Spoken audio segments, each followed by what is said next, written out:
রহমানির রহিম। সুপ্রিয় শিক্ষার্থী বন্ধুরা, আজকে আমরা নবম শ্রেণীর তৃতীয় অধ্যায়ের 3.1 এর উপর আলোচনা করব। তো এই আলোচনায় আমাদের যে টপিকগুলো থাকবে সেগুলো আমরা ধারাবাহিকভাবে আলোচনা করব।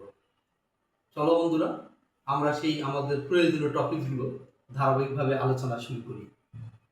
তো আমরা প্রথম টপিক লিখেছি বীজ গাণিতিক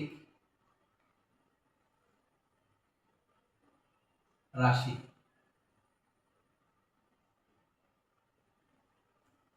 তো শিক্ষার্থী বন্ধুরা, বীজগাণিতিক রাশি কি বা কাকে বলে আমরা যদি একটু বর্ণনা করি, তা হলো প্রক্রিয়া চিহ্ন এবং সংখ্যা নির্দেশক অক্ষর প্রতীকের অর্থবোধক বিন্যাসকে বীজগাণিতিক রাশি বলে। আমি আশা করছি তোমরা শুনতে পেরেছো এবং বুঝতে পারছো। আমরা এখন বোর্ডে লিখে দিব, তোমরা সুন্দর করে খাতায় তুলে নেবে।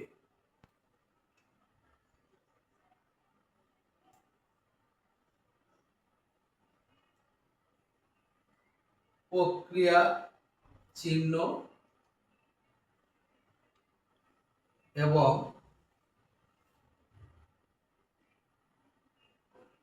সংখ্যা নির্দেশক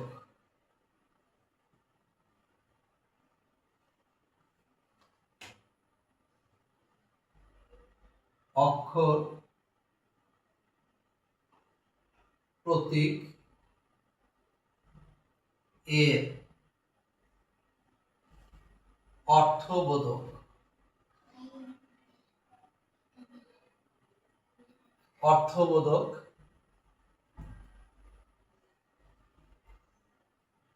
বিন্যাসকে বীজগাণিতিক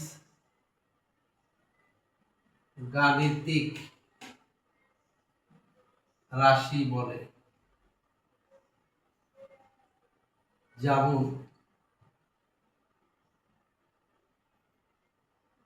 2x plus 3y minus 5z, x x x, আর আমাদের আছে প্লাস চিহ্ন।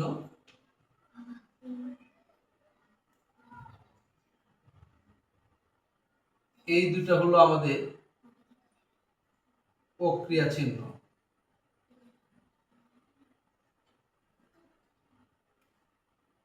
আর আমরা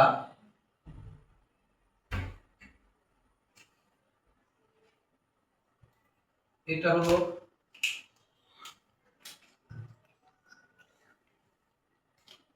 চলক।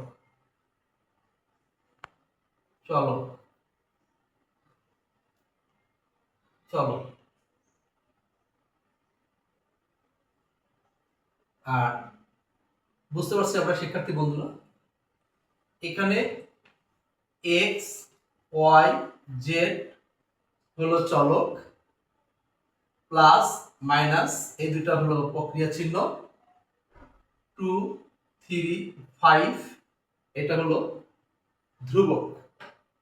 তো শিক্ষার্থী বন্ধুরা, আমরা নিশ্চয়ই বুঝতে পারছি যে উদাহরণটা আমরা দিয়েছি, সেই উদাহরণে বীজগণিতিক রাশির সংজ্ঞাটা আশা করি আমরা পরিষ্কার বুঝতে পারছি। এবার আমরা পরের টপিকস নিয়ে আলোচনা করব। পরের টপিকসটা হলো ধ্রুবক।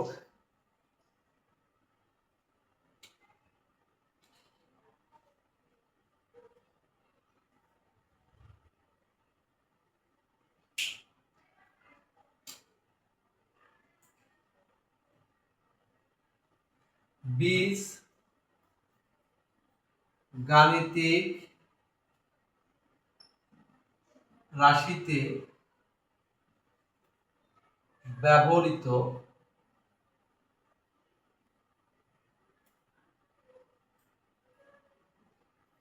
সংখ্যা গুলোকে ধ্রুবক বলে। যেমন 2x 3y -4z, এখানে 2 3 4, এই তিনটি হলো ধ্রুবক।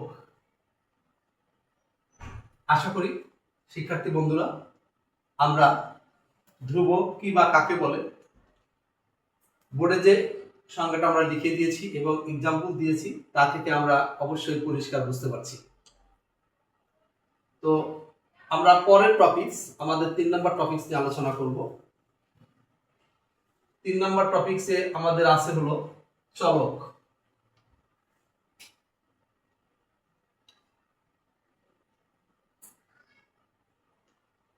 চলক, আমরা চলকের সংজ্ঞা লিখব বীজ গাণিতিক রাশিতে ব্যবহৃত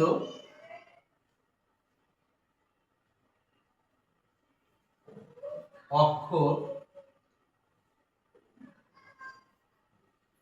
প্রতীককে চলক বলে। যেমন 2x + 3y - 7z, এখানে x y z এই তিনটা হলো চলক। আশা করি শিক্ষার্থী বন্ধুরা আমরা সংজ্ঞাটা লিখে নিয়েছি এবং আমরা যে উদাহরণটা দিয়েছি সেই উদাহরণে আমরা যে চিহ্নিত ভাবে লিখে দিয়েছি তা থেকে আমরা বুঝতে পারছি যে চলক কি বা কাকে বলে। তো আশা করি শিক্ষার্থী বন্ধুরা তোমাদের চলক সম্পর্কে যে একটা সমস্যা ছিল আমি আশা করি সেই সমস্যার সমাধান হয়েছে। এবার আমরা লাস্ট টপিকস যেটা আমরা আলোচনা করব তা হলো সূত্র, যা আমাদের আজকের আলোচনা মূল বিষয়। তো আমরা লিখব সূত্র কাকে বলে।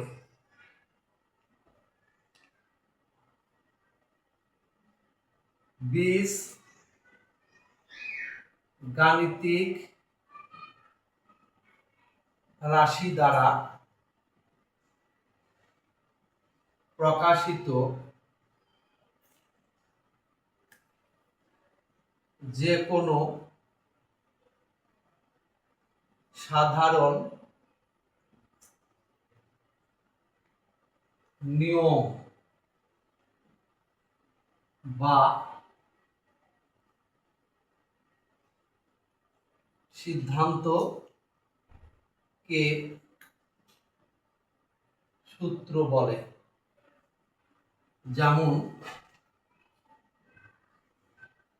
a + b² = a² + 2ab + b²। তো আশা করছি বন্ধুরা তোমরা চতুর্থ টপিকস সূত্র কি বা কাকে বলে আমরা যে সংজ্ঞাটা বোর্ডে লিখে দিয়েছি আমি আশা করছি তোমরা সুন্দর করে তুলে নিয়েছো। আমরা লিখেছি বীজগাণিতিক রাশি দ্বারা প্রকাশিত যে কোনো সাধারণ নিয়ম বা সিদ্ধান্তকে সূত্র বলে। আমরা একটা উদাহরণ দিয়েছি a + b² = a² + 2ab + b²। আমি আশা করি শিক্ষার্থী বন্ধুরা সূত্র কি বা কাকে বলে তোমরা অবশ্যই বুঝতে পারছো এবং আমরা যে উদাহরণ দিয়েছি সেখান থেকে তোমরা আরো পরিষ্কার হয়েছো। তো শিক্ষার্থী বন্ধুরা আমাদের আলোচনাটা নবম শ্রেণীর তৃতীয় অধ্যায় 3.1 এর উপর। এখন এই 3.1 এর উপর যে গাণিতিক সমস্যাগুলো আমাদের দেওয়া আছে সেগুলো সমস্যার সমাধান করতে গেলে যে প্রয়োজনীয় সূত্রগুলো আমাদের খুব জরুরি প্রয়োজন সেগুলো আমরা বোর্ডে ধারাবাহিকভাবে লিখে দিব। আমি আশা করি তোমরা সুন্দরভাবে সবাই খাতায় তুলে দিবে। চলো বন্ধুরা আমরা সূত্রগুলো খাতায় তুলে নেওয়ার চেষ্টা করি।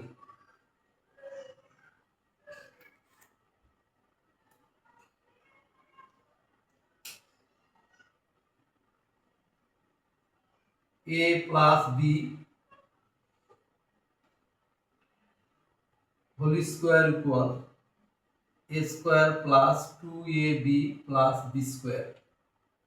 2 number a minus B whole square equal a square minus 2ab plus B square. আমরা এই দুটোকে বর্গসূত্র বলি। বর্গসূত্র। এরপরে যে সূত্রগুলো আমরা লিখব সেগুলো হলো অনুসিদ্ধান্ত সূত্র। আমরা আগে লিখে দিই অনুসিদ্ধান্ত।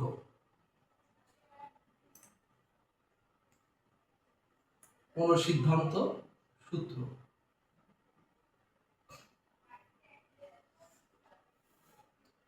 এক, a plus B whole square equal a minus B whole square plus 4ab।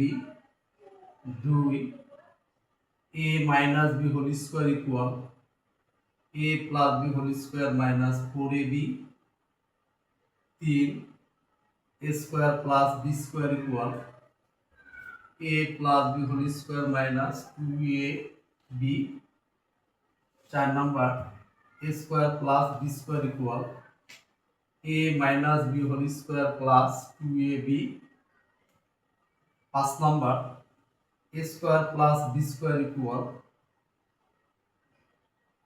a plus B divided to whole square a plus B whole square plus a minus B whole square divided to. 6 number আমরা লিখব 2 into a square plus B square a plus B whole square plus a minus B whole square. 7 number আমরা লিখব 4ab a plus B whole square minus a minus B whole square. 8 number আমরা লিখব a plus B plus C whole square equal a square plus B square plus C square plus 2ab plus 2bc plus 2ca। সুপ্রিয় শিক্ষার্থী বন্ধুরা, আমরা যে 10টা সূত্র লিখেছি, 1, 2 লিখেছি বর্গের সূত্র, আর অনুসিদ্ধান্ত সূত্র লিখেছি আমরা 8টি। তো আমাদের নবম শ্রেণীর তৃতীয় অধ্যায়ের এই 3.1 এর উপরে যে গাণিতিক সমস্যাগুলো দেওয়া আছে, এগুলো সমাধান করতে গেলে এই সূত্রগুলো প্রয়োগ করে সেই গাণিতিক সমস্যার সমাধান করতে হবে। তো আমি আশা করি সুপ্রিয় শিক্ষার্থী বন্ধুরা, তোমরা সুন্দর করে সূত্রগুলো খাতায় তুলে নিয়েছো। আমরা আজকের যে আমাদের আলোচনা ছিল, এই আলোচনায় তৃতীয় অধ্যায়ের 3.1 আমাদের মৌলিক টপিকস আমরা পেয়েছিলাম 4টি। 1 নম্বর পেয়েছিলাম বীজগাণিতিক রাশি কি বা কাকে বলে। 2 নম্বর পেয়েছিলাম ধ্রুবক কি বা কাকে বলে। 3 নম্বর পেয়েছিলাম চলক কি বা কাকে বলে। 4র্থ নম্বরে পেয়েছি আমরা সূত্র কি বা কাকে বলে। তো শিক্ষার্থী বন্ধুরা, আমরা 4টা টপিক্সেরই সংজ্ঞা লিখে দিয়েছি এবং মুখে বলেছি। আমি আশা করি তোমরা 4টা টপিক সম্পর্কে ধারণা অর্জন করেছো। তারপরে আমরা কি করেছি, আমি 10টা সূত্র লিখেছি, 2টা সূত্র লিখেছি বর্গের সূত্র, আর 8টা সূত্র লিখেছি অনুসিদ্ধান্ত।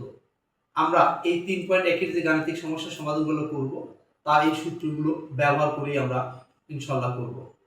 তো আমি আশা করি তোমরা আমার আজকের ক্লাসটা সুন্দরভাবে বুঝতে পেরেছো। আমার ক্লাস যদি তোমাদের ভালো লাগে, তাহলে পরবর্তীতে আমার ক্লাস নেওয়ার জন্য অনুপ্রেরণা বা আগ্রহ তৈরি হবে। তো শিক্ষার্থী বন্ধুরা, আমার পেজের নাম Mirza unique math academy, YouTube চ্যানেলের নাম মির্জা ইউনিক ম্যাথ একাডেমি। আমি পর্যায়ক্রমে আমার এই ক্লাসগুলো আমার পেজে এবং ইউটিউব চ্যানেলে আপলোড করব।